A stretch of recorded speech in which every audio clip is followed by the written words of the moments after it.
The third parent. Mommy, why didn't you tell me about my other daddy? I froze, coffee cup halfway to my lips. Paige's crayon scratched against paper as she continued coloring, seemingly oblivious to how my hand started shaking. What other daddy, sweetie? She pointed to her drawing without looking up.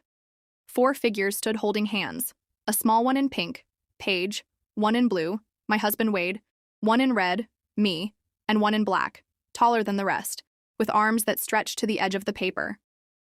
The one who visits me when you and Daddy are sleeping, she said, reaching for a darker crayon. He told me not to wake you up because you need your rest. He's teaching me things.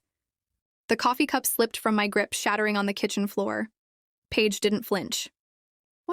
What kinds of things? I whispered. Secret things. About the people under the beds. About the hungry dark.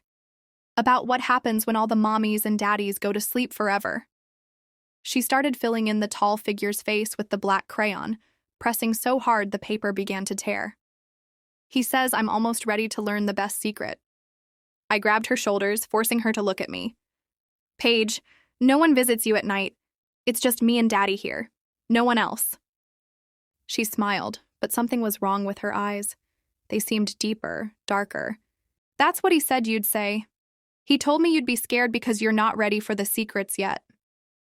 She leaned in close, whispering, But don't worry, Mommy. When I learn the last secret, I can teach you. He says it only hurts for a minute. That night, I convinced Wade to set up a motion-activated camera in Paige's room. At breakfast, she was humming while she ate her cereal, impossibly cheerful for how little she must have slept. With trembling fingers, I checked the footage. 3:33 a.m. Paige sits up in bed, staring at her closet. 3:34 a.m. She waves at nothing. 3:35 a.m. She begins nodding as if listening to someone. 3:36 a.m. The camera glitches, showing static. 3:37 a.m.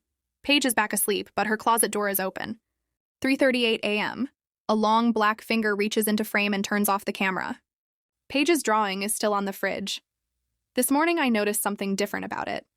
The figure in black is no longer in the background. It's standing right next to me,